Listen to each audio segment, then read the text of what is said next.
that work? Okay, thank you for being here today. And this is our second year of our Sustainability Seminar Series. And many of you may have come last year.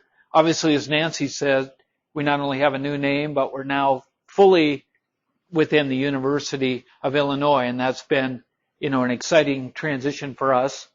And you can see our slides where I have the block I in the lower right-hand corner. So we're very proud to be, fully part of the University of Illinois. In contemplating our plan for the seminar series this year, the topic of sustainability is very broad. And, if you look at the presentations that we had last year, they covered a broad range of topics. And we thought this year we'd try to focus our seminar series more on the issue of global warming, greenhouse gases, and what practical steps can be done to try to address that issue, that sustainability issue. Now, that's related to global warming, and, we could say that other sustainability issues are things like our economy. Obviously that's been a great concern. Political sustainability, environmental sustainability, all kinds of sustainability issues. But we thought it would be good to try to focus on global warming for this year, as that's another hot topic that everybody's concerned about. Now, I'm not here to say that I'm an expert in global warming or how to deal with it, but what I am planning to do today is draw from two recent sources. One is a publication put out by the Natural Resource Defense Council, the New Energy Economy, and I'll draw from that quite a bit. And then also the Chicago Climate Action Plan, which was just very recently released. And again, I wasn't involved in those studies. I'm certainly not an expert in those areas, but I think that they're useful frameworks for discussing these issues. And what we hope to foster this year in our seminar series is discussion. So we've really focused on topics in the future that in particular will be about practical things we can do, not complicated, let's say, climate models or theoretical studies, but more of the practical actions that we can take and what impact might they have. Let's see, try that way. There we go. So I want to just very briefly talk about the magnitude of global warming problem, talk about a blueprint for our nation, blueprint for Chicago, and then what we're doing here at the Illinois Sustainable Technology Center in our own operations to practice what we preach, and then our seminar series for the year. Now, I'm not here to really debate whether global warming, climate change is real or not, but scientists have reached a high degree of consensus, and this has been on measured data that CO2 levels have increased 25% in the last century, and if we keep going as we are, they'll continue to increase. Global average surface temperature has increased by about 1 degree centigrade since 1900 or so, and if temperatures rise another 1 degree centigrade, it's projected that ecologically there will be impacts including extinction of species, widespread chloral bleaching, and many other environmental impacts of concern. Now, there's also, if temperatures continue to rise, there are predictions on human health impacts, starvation from lost crop productivity in the lower latitudes, more coastal flooding, increased water stress in many areas of the world, increases in malnutrition, deaths, diseases, injury, increased spreading of infectious diseases. So there is an urgency about doing something to curb the rise in temperature and reduce global warming gases. Now, I just want to briefly talk about many times when we think of global warming, we think of carbon dioxide as the primary pollutant of concern, and it is in terms of volume of gases that are emitted. But compared to carbon dioxide, there are other gases that are of greater potency, let's say, in terms of causing global warming. And one of those is methane, primary component in natural gas, nitrous oxide used in a variety of applications, sulfur hexafluoride, which I believe is primarily used in electronics industry or one of the primary uses. HFCs and PFCs are used in, I get my notes right, HFCs are used as an alternative to CFCs in refrigeration systems as one of the primary uses, and PFCs are used in a manufacturing of a variety of products, including things like Teflon, Scotchgard, Stainmaster, Gore-Tex. So those are some of the uses of them, but you can see by this chart that some of these have a lot greater potency than carbon dioxide. So even though the volume might be not great from certain sources, they are still of concern in terms of global warming potential. So the focus of dealing with this is to reduce emissions of these gases in particular from human activities. Further magnitude of the problem, under business as usual, you might say, of rapid fossil fuel growth using current technologies, then there's a prediction that global temperatures could increase from 2.4 to 6.4 degrees by the next century. So that's above some of these dire predictions of what might happen to the ecology and human health. They recommend that we reduce our global warming pollution by 80% by 2050, by the middle of the century, and stabilize at 450 parts per million CO2, and limiting the expected warming to 2 degrees centigrade. So that's right at the edge of these predictions of a great human health impact and ecological impact. So with that kind of recommendation, what actions might it take to achieve that goal of reducing global warming pollution by 80% by 2050? Now, as I said, the Natural Resource Defense Council and a group called McKinsey put out a report of a pathway to doing this for the United States. It's called The New Economy, came out in June of 2008, and examines the cost and market potential of more than 250 greenhouse gas abatement technologies that the U.S. could do to stabilize the climate. And what intrigued me is they assert that the net cost to our economy could be near zero overall, considering the energy efficiency savings. Now, when I first heard that, I was like, that's hard to believe. And I'm not here to defend their report. I'm here to present it as a point of discussion, some of the highlights of the report.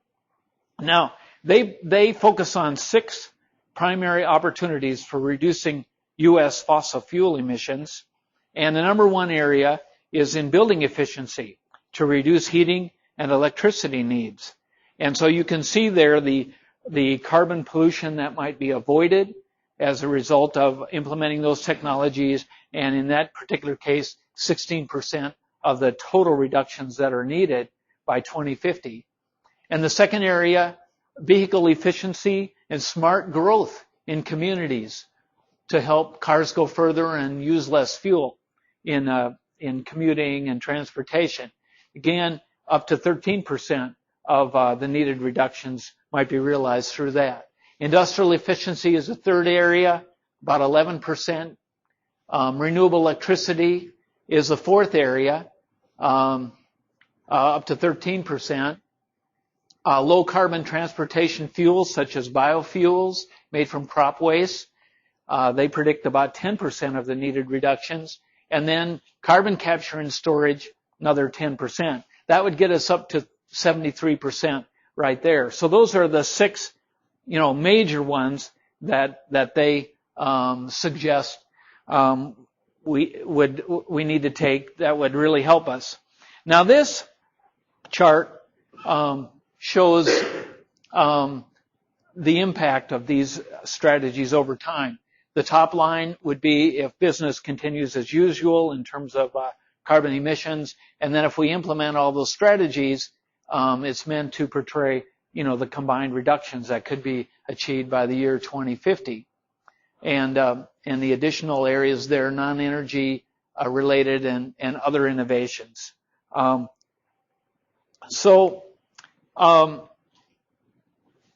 then this is some of the options that they outline for buildings and appliances, that area too, because obviously we use appliances in our buildings. So there's lighting, efficiencies in electrical equipment that are used in our buildings. HVAC is another area. And the yellow circles are the average costs in dollars per ton of CO2 that would be affected. So you can see for lighting, for example, they are showing a cost savings that this pays back.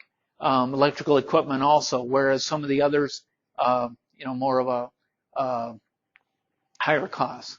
Combined heat and power, etc. So you can see by this the magnitude of savings that they project could be achieved, and the cost ratios or the net savings that can be realized over that time period from implementing these strategies in buildings and appliances. So, and if you remember, their projection is that buildings are the primary area or the greatest area where savings could be realized in CO2 emissions or equivalent emissions.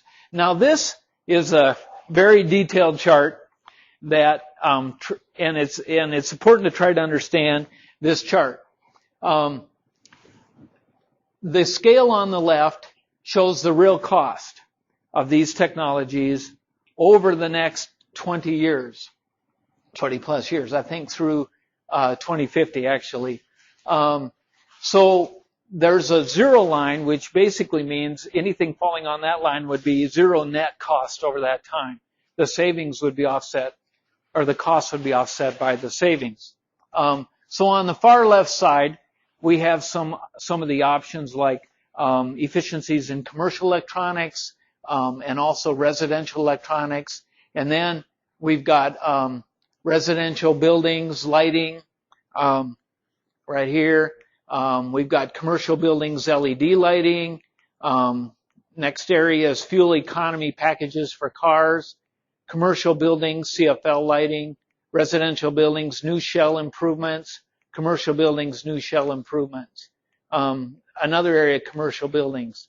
So this whole area here, electronics, buildings, and some cars, transportation area.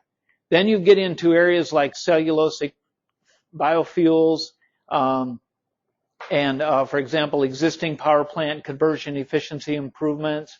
Here's conservation tillage, offshore wind, for example. Residential water heaters comes up here. What this means basically is over time, even though it costs to go out and install a more energy efficient residential water heater, over time, that will pay back, and to exceed the over costs. And this is, again, up to the year 2050, so it has a scenario of implementing these technologies over time. So the more detailed study shows, the rates of implementation of these technologies over time. Obviously, it couldn't all be implemented immediately. All of these options would result in a net savings over this time period to our economy. These options would result in a net cost. They don't pay back. The idea is that the costs of these options would be approximately offset by the cost of these options, and therefore the net cost to our economy would be roughly zero. No net cost to our economy. Now, you got to really look at the details behind that. There's obviously lots of assumptions in terms of, for example, what is the cost of energy over this time period would be one, and I'm sure there's many others. So I'm not trying to get into all those details. I think as during the semester, we'll be looking at more specific options, technologies, and what those costs and paybacks might be. So, but this is the overall sort of format or template that we were looking at for our seminar series this coming year, to explore some of these things in much more depth. What is the technical feasibility? What would it cost to implement them? And, what would be the savings and payback? Now, in some of these areas over here, I guess the other thing is there's obviously more topics here than we could possibly cover in one year. We don't have that many seminars. So the other filter we're using is to try to pick topics that are of fairly practical value to us as individuals. So as I'll mention, a lot of our topics in this semester are focused on buildings. What can we do to reduce energy usage in buildings? So that's the grand scheme. And if I've got the URL and the reports if anybody wants to study them in more depth and for discussion. Now this chart is more of a simplified version of the earlier chart, and it just shows, for example, building efficiencies and the savings that can be achieved, by the combination of all the other things that were in that more complicated chart. So it's an easier way to kind of grasp some of these things. Building efficiencies combined, and transportation and industrial facility efficiencies on the sort of plus side of the ledger, you might say. And then you've got renewables, non-energy related things, carbon capture and storage, and other innovations. And I don't remember the other innovations exactly. When I heard a presentation on this, they kind of said, well, surely we'll have a lot of innovations over this time period. I mean, some of that was not real well defined. But they projected, that there would be, that they might be costly, and the money for implementing these other innovations comes from the savings that are achieved over here. Now, I would say that they project that it will take about a $5 trillion investment to achieve this. So in other words, they're saying there's about $5 trillion worth of savings over here to pay for the $5 trillion that would be required over there. Now, obviously, these things don't come free. They don't pay back immediately. So you've got to have a strategy for implementing these or stimulating their implementation over time, so that the savings can be realized in the payback of these options. So anyway, that's a broad outline of this proposal of how the United States could reduce our carbon emissions by 80% by the year 2050, and it would pay for itself. And they assert that it would stimulate a lot of job growth and improvement in our economy by investing that money into our infrastructure and making our whole, facilities and systems more sustainable and efficient. Yes, you had a question. $5 trillion is the U.S. Yes, this is just focused on the U.S. Right. It may not, but right. So that's what they assert in this study. So, and I haven't gone back to try to pick it apart and decipher, all those details, to be honest. That's part of what we wanted to stimulate during this year, is discussion about those kind of issues among all of us, and learn from each other. I want to shift gears a little bit, because just recently the city of Chicago announced their climate action plan, and they put out a CD, and also it's on their website. There are lots of backup technical studies, scientific studies that are available on their website to support this overall report that they put out. Number of University of Illinois faculty were involved in the teams that helped put this together for the city of Chicago. I wasn't involved, or nobody from our center was involved. But I think it's interesting to look at what NRDC and the McKinsey group put out, and then let's see what the city of Chicago came up with.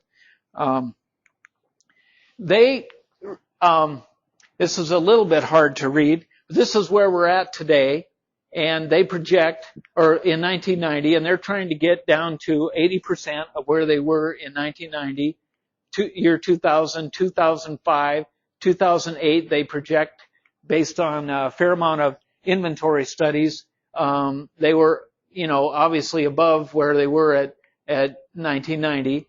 And this shows where they're going to try to get a 25% reduction by the year 2020. And then ultimately, by the year 2050, an 80% reduction. And so I think this graph is pretty useful in portraying the challenge, the magnitude of the challenge to try to get that kind of reduction. I couldn't get it all on one page, I'm sorry. But you can kind of see the challenge by the year 2050 to achieve that kind of reduction. But what are the strategies? I did want to say that their inventory showed that the buildings account for 70% of the greenhouse gas emissions in the Chicago area, transportation 21%, and then industrial emissions and waste were about 9%. Also in their report, they show the emissions inventory for the whole greater Chicago area, the whole metropolitan area excluding Chicago, and buildings account for 61% of the emissions in the suburbs, and transportation is about 30%, and then industry and waste, again, 9%. So that makes sense, because obviously there's a lot more travel and less buildings per square mile than in the city of Chicago. So anyway, that's their challenge. 70% of the emissions or the gases come from buildings. So obviously, again, buildings is a major source, focus of the city of Chicago. Now, this is a little bit hard to read from their report, but they have 5 main actions that they've identified. Energy efficiency in buildings, clean and renewable energy sources, improve transportation options, reduce waste and industrial pollution, adaptation, and in total there's 35 actions. They studied or contemplated over 250 options and have focused on 35 actions or 35 ways that they can achieve the goal. Now, I'm just going to briefly show you what they have in each of these areas. Don't have a lot of time to go into it in depth, but energy efficient buildings, they say 30% of their greenhouse gas reductions can be achieved in this area. And again, the actions include retrofitting commercial industrial buildings, residential buildings, appliances, conservation of water, which can reduce pumping and can reduce heating of water and save energy there, updating the energy code, establishing new guidelines for renovations, cooling with trees and green roofs, and some easy steps that I'll mention later. There's going to be an announcement, I think it's on October 14th at Navy Pier, and I think there's going to be a big announcement by the city and some guy with initials of T-Boone, something or other, and he's going to be up there, and they're going to be announcing an effort to retrofit 400,000 homes and 9,000 industrial facilities in order to try to achieve this goal, is what I heard. So and I think that's over like the next 10 years, something like that. So it's going to be a lot of activity, a lot of opportunity for people to help out. So that's the energy efficient buildings area for the city of Chicago in brief. And then the second strategy area was clean and renewable energy sources, 34% here. Upgrading power plants is going to be a big part of it. I was told that there's 3 coal-fired power plants in the city. They'll either be upgraded to whatever these standards are, or they won't be operating within about 10 years, as I believe it was right. So they're stepping up to that challenge. Improve power plant efficiency, renewable electricity, distributed generation, and renewable power. So the details of these strategies are in their action plan. Transportation, Investing a lot more in transit, and of course that could help attract the Olympics. So that has some side benefits, hopefully. Transit incentives, transit-oriented development, more walking and biking, car share, carpooling, improving fleet efficiency. That's going to be a big part of their initiative. I know they're going to natural gas like taxis and some kind of, it's not exactly a smart car, but some kind of really efficient cars that they're going to be using in their taxi fleet and et cetera. So there's a lot of activity that the city of Chicago is going to be doing in the transportation area. I think as I was looking at this one in particular, I think what can we do in this Champaign-Urbana area to emulate some of these strategies? In some ways maybe, well, you think City of Chicago, it should be easy because they've just got one government structure. But really, when you get down to it, they've got the whole metropolitan area to deal with, and we have the whole area of Champaign-Urbana and the university to deal with here. So anyway, I think there's some things to consider and learn from what the City of Chicago's doing or trying to do in this area. Reduce waste and industrial pollution. That's an area we focus on. Only 13% of the savings, but and when we met with them, they've said this area needs to be fleshed out a lot better. They need a lot more details to their plan, but I think it's interesting. The refrigerant area is going to be a big aspect. Remember, I mentioned some of those greenhouse gases are used as refrigerants, and so that's going to be a big area, and stormwater is another aspect of it.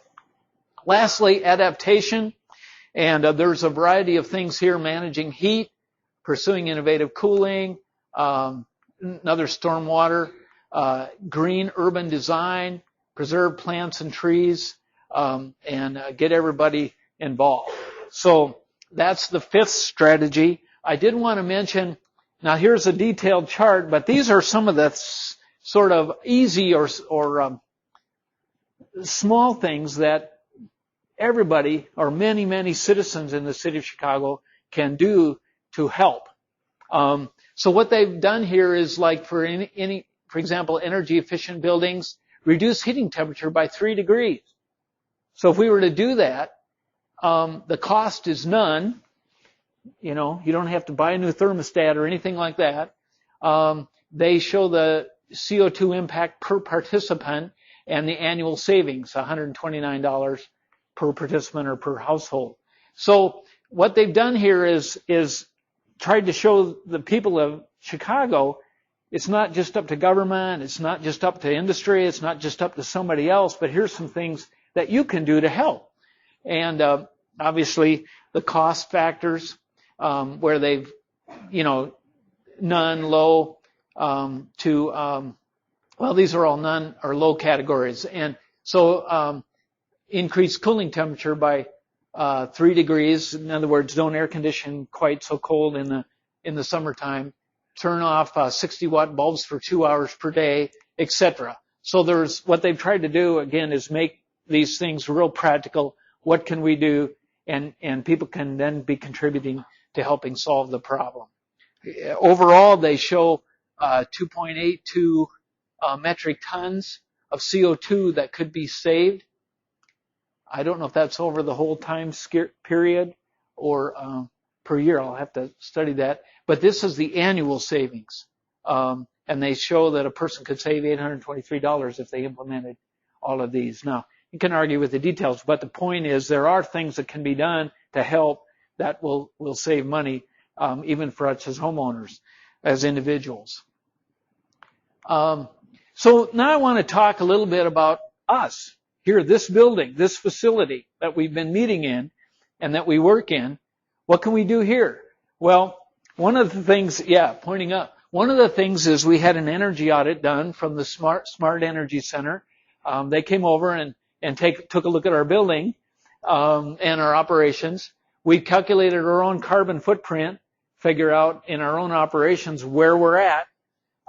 We applied for 2 grants, and we're fortunate from the Student Energy and Sustainability Funds to receive those, and we're in the process of trying to implement those grants. And then we produce, one of the other things we did is we started producing biodiesel from waste oils from the university cafeterias We have a truck out here that runs on 100% waste vegetable oil from the university. We say it's a vegetarian. There's no petroleum that we've used in that truck, at least to my knowledge. And so those are some of the things that we're trying to do here. Now, the energy audit, there were 5 energy-saving options that were looked at, in particular in this audit. Ventilation and heat recovery, lighting upgrades, occupancy sensors, high-efficiency hot water boilers, and system recommissioning. Let me just see if anybody has a guess at which of those has the greatest payback. Lighting, that would be probably what I might have thought of first, but that's not it. Ventilation, that's not it. Nope. It's the system recommissioning. And it only costs $5,000. Of course, that was easy because it's low cost, but it could save about almost $12,000 a year. That has, as I understand it, has to do with making sure that our systems are operating properly at their most efficient settings. It's not buying new equipment, not installing anything new, just fine tuning. It's like tuning the engine of your car, tuning our systems in the building. So that one could pay back quickly, but not with great dollar amount in the first year. Some of the others, high efficiency hot water boilers, would cost let's say about $170,000, and has a internal rate of return of 9%. So that one is a high upfront cost. So that's problematic. The ventilation heat recovery, first cost would be about $66,000, but it would save almost $30,000 a year. So it could pay back in a couple of years, simple payback. The lighting upgrade was estimated to cost in this about $35,000 and save $5,000 a year. One of the grants that we received, hit the wrong button, is for the lighting upgrade. And that project will probably be starting very shortly. They could be in here any day doing that. So it includes this room and practically everywhere in our facility. We'll be looking at a few, at least, occupancy sensors in this building. And also the university is going around as part of regular maintenance of changing the exit signs. It's looking for some in here to LED lights. So we originally thought we might have to pay for that, but fortunately the university is going to do that at no cost to us. And so anyway, we are trying to use our own experience as a case study, you might say, to learn. We've gone around and helped other companies around the state do lighting upgrades. Now we decided to do it for ourselves. And we got into a whole variety of issues of the most efficient light we could get for some applications would actually require some construction, would require taking out the fixture and redoing ceilings and drywall area. And so we get into save a little bit of energy, but cost a lot to do the retrofit and those kind of issues. So part of what we're trying to do from this is learn from our own experience. We're working with the students to have it as like a case study for them of the challenges of doing it and benefit others. So anyway, that's our own energy audit and where we're at on that particular project. Now, Riaz Shipchandler of our Oak Brook office in particular has helped with this, and Todd Rusk here has helped with these projects. Now, the carbon footprinting in particular, Riaz Shipchandler and I did. First of all, we wanted to find out where we're at, so we secured organizational support. We determined what sources we were going to include in our carbon footprint. We calculated our emissions. We established some targets for reduction, and then we're going to be tracking our emissions and see how we do.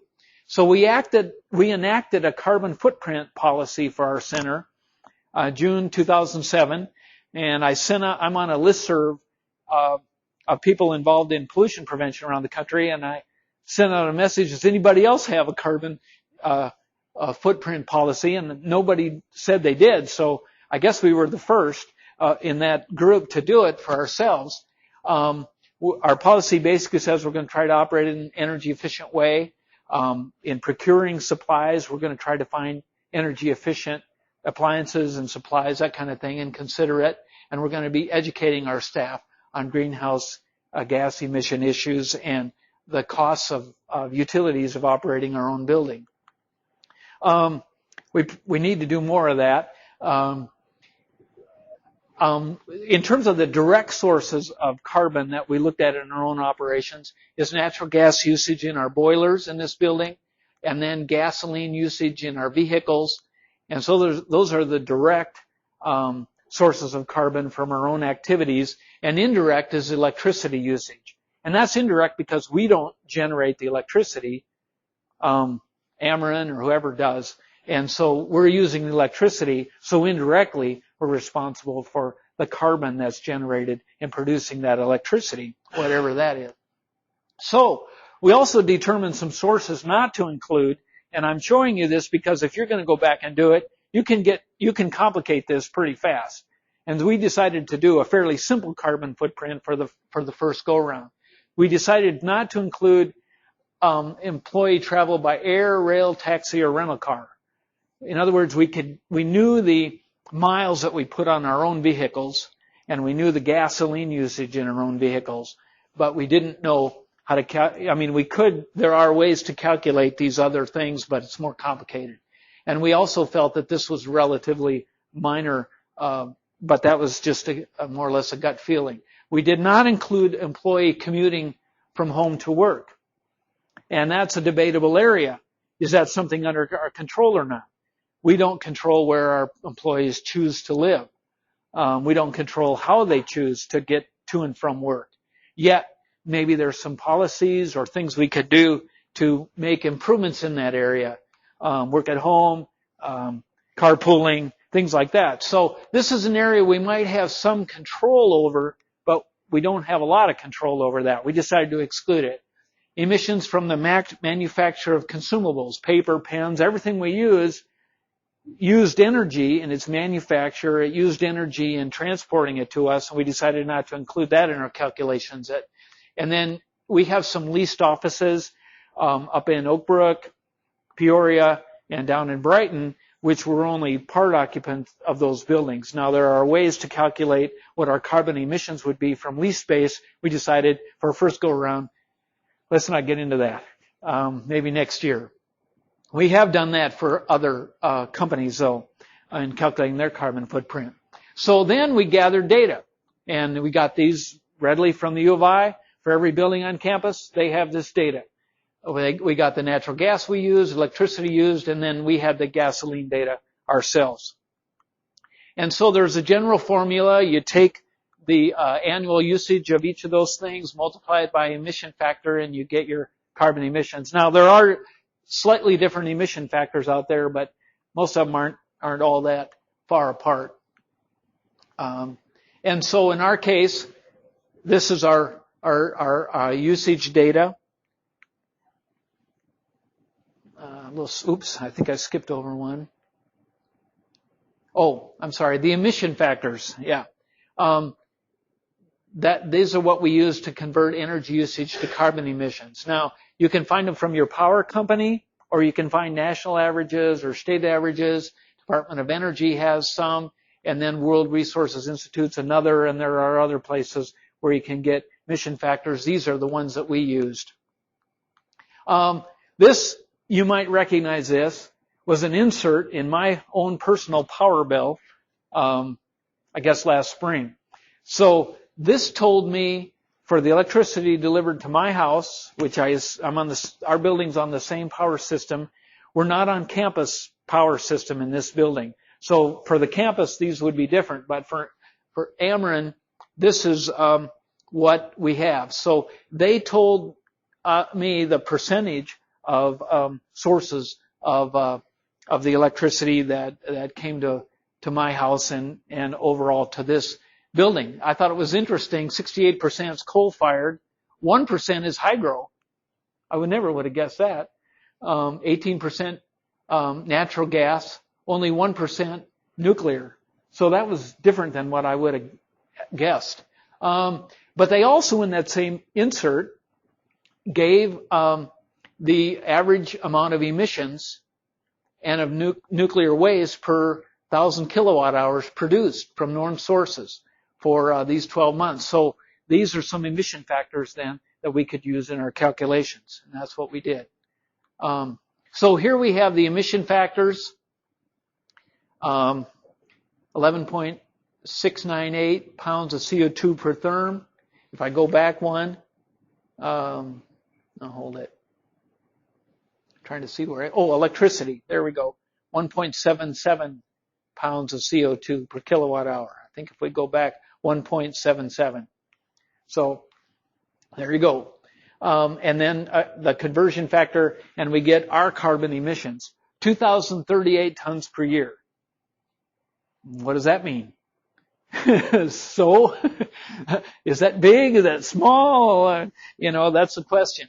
Now, what we have in terms of, I'll get to what that means in a second, but some sort of rough idea what it means. But here's some of the strategies that we're working on. Replace older lights with energy efficient ones, and we've done some calculations of what the savings might be. Install new controls in the fume hoods. That's the second area and the second grant that we got from the students to reduce emissions. I don't know if you have heard, but the U of I said that if you have a fume hood that's basically running all the time, it costs about $5,000 plus per year just for that one fume hood, that basically sending hot air out or conditioned air out the stack. So there can be great savings in this area. We're doing the biodiesel as a fuel to reduce our petroleum consumption there. And then we need to specifically look at energy efficient equipment, computers, and everything else. And then we also wondered if there's any way we could get more renewable energy or consume more renewable energy. US EPA has an equivalency calculator on their website so that you can put in, if you remember right, we said we had 2,038 tons. What does that mean? Well, if you plug that into their equivalency calculator, it'll give you a whole list of things that it's roughly equivalent to. They said it's roughly equivalent to burning 10 rail cars of coal. So that gave me at least a better feeling for how much carbon might be in 10 rail cars of coal, or can be offset by growing 48,081 tree seedlings for 10 years. So that's what we can be doing over our lunch hour, is planting tree seedlings somewhere. You can argue with those, calculations. They're just, I immediately went, well, what kind of tree seedlings? But, and does this assume all of those tree seedlings are vibrant for all 10 years, or how many of them died? Anyway, you can get into, but it just gives you an idea of the magnitude of, just from this building and our own operations, the carbon emissions that we produce and some of the options we have. So what I want to do in the next few minutes is just give you a heads up on what our plan is for the remainder of this semester. And Nancy's done a great job of pulling this together, and I think you'll find these talks interesting in the context of which I just tried to lay out. We're going to look at a passive house concept, a guide to ultra-low energy buildings. I'm in favor of that. Maybe my next house. So that's coming up on October 28th. We have a good local architect that'll be making that presentation. Sustainable building design and projects for the Army. So we might be able to learn something from the military on what they're doing right here at the Construction Engineering Research Lab in Champaign on November 3rd. We've got the College of Business building, the LED gold construction project. And Gene has been involved in that over time. And I don't know how many of you we probably all have heard about that building, but haven't really been over there to see what all they've done and what the savings are. But I think that's the first building on this campus that's really incorporated a lot of really green design into it. And that'll be a model for future projects. Another one that's really, I think, interesting is the straw bale home construction and other green building practices. And maybe you've heard about that. I've heard about it. I don't know much about it, and I think we could learn a lot from that. But I've heard really good things about the straw bale home construction. I always wonder about the fire hazard, but we'll learn about that. And then lastly, energy conservation and lighting retrofitting. Eva Sweeney is the person at the U of I that is the lighting guru. She's the one that's leading the efforts on campus to upgrade lighting. And they've gotten a grant from the Clean Energy Community Trust Fund, and I think they're doing lighting upgrading in something like 50 buildings on campus right now. And then we're number 51 since we got that extra little pot of money. So anyway, that's an overview of our seminar series for this semester and how we try to fit it in the context of what we can do to address global warming. And then Nancy and others of us at the center are still working on the details for next semester. And obviously, if you have some suggestions or ideas, we'd be interested in hearing them. So I thank you for your attention, and I want to just open it up for a little discussion on what I presented, agreement, disagreement, or any questions we might be able to answer. Thank you.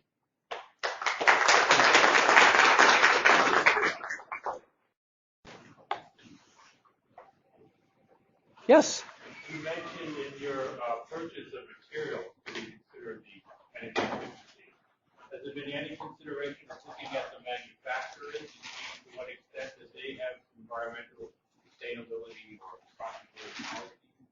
The fact, for example, that GM is considered one of the worst polluters in the world, and Toyota is a leader in ecological stuff. I mean, is that part of his? Yeah, I think it's I'll call it theoretically part of it. It's hard to get that information or reliably. And so there's a lot of questions about that. Now, there are organizations out there, the Responsible Purchasing Network is one of them that comes to mind, where they try to delve into those kind of issues. There's a technique called life cycle assessment, which tries to quantify that kind of information and compare. But obviously that information is not available for everything. But yeah, that... Yeah, right. That's good. That's good. You know, another company that's doing something in that area is Walmart, where they got their packaging scorecard, and they're trying to do some other things in the area of trying to gather data about the supply chain and the impacts of, energy use and toxic material use and everything in the whole supply chain. And what we work with a lot of printers, and what we found is the printers are like coming to us going, what can I do to make my operations greener and more sustainable so that I can keep printing labels to put on products that will go in Walmart stores? So it's interesting how 5 years ago, Walmart was thought of as being, probably, their reputation was really bad in the environmental front. And they did a survey of printers a year ago, and printers identified Walmart as the leading sustainable company in the world.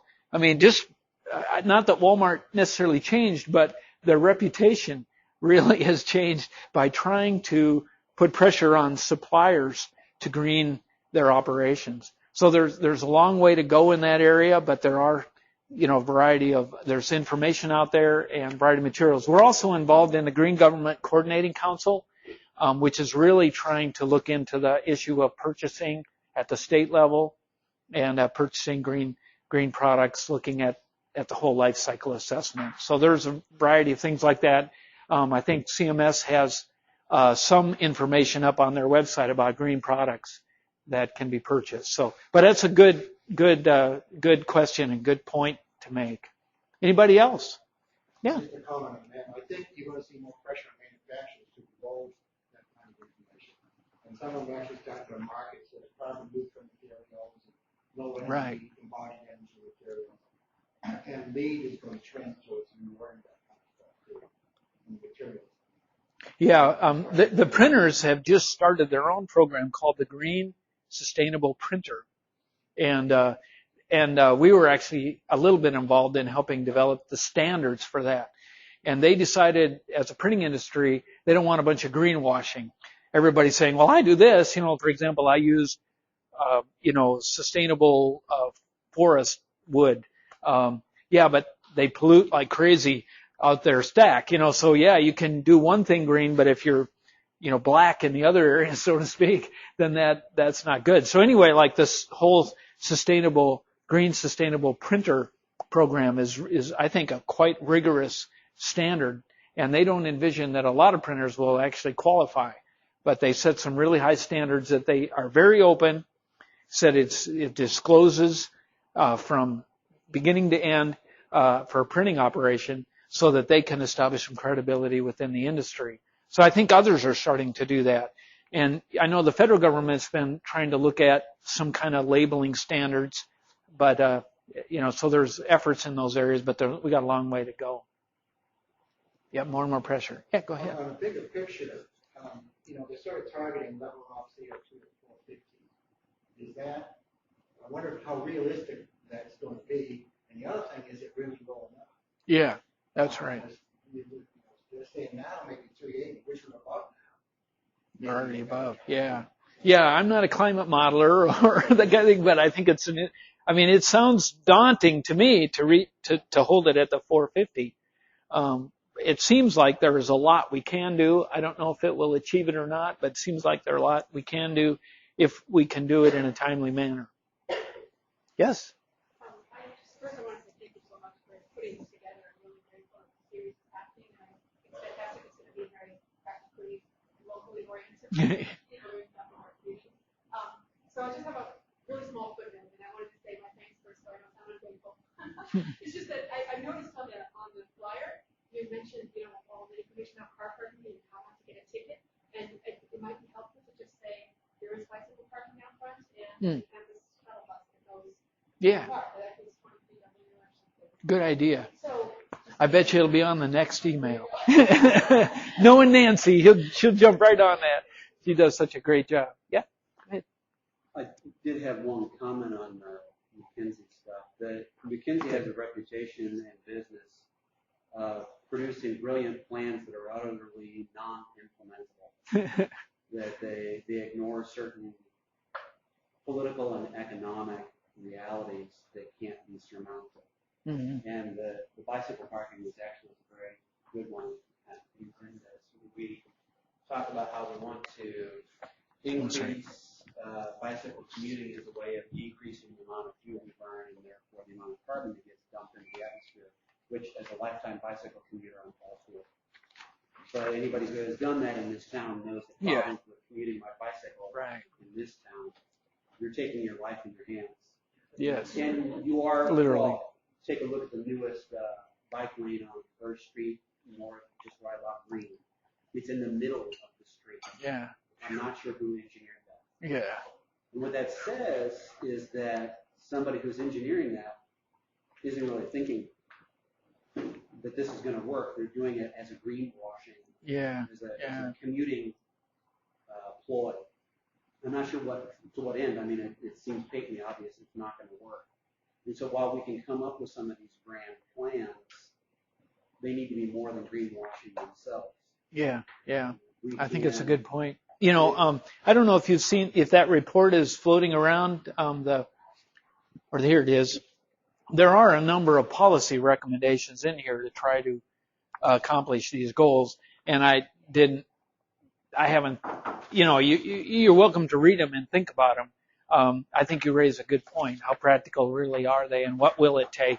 And I didn't delve into that today, but we might talk about that down the road. Because it's going to take some real tough policy, to make it happen, and then real practical things, like you said.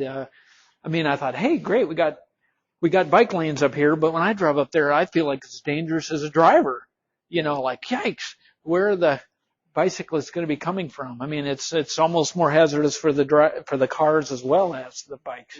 The police on campus have said, well, we don't understand why bicyclists can't decide whether or not they want to be on the sidewalk or in the road. As if they're all one mind. Yeah, then in the very next breath say, and these bike lanes don't make any sense. Well, I have pointed out to them on the past that you just answered your first question. Right. Your bike lanes don't make sense.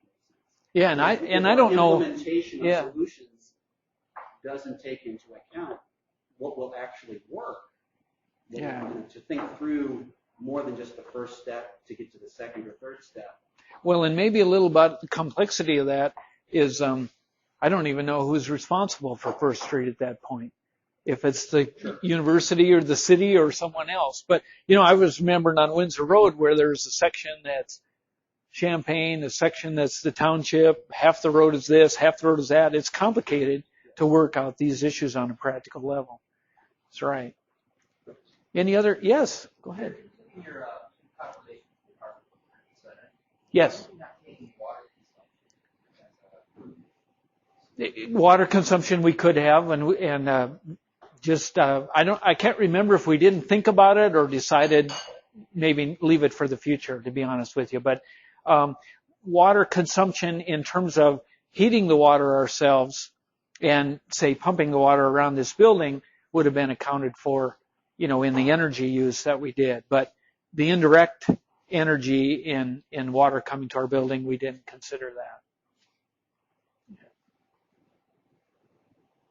Yes. I like the section on adaptation. I thought that was a nice point to put in. And what do we have to do to adapt and change?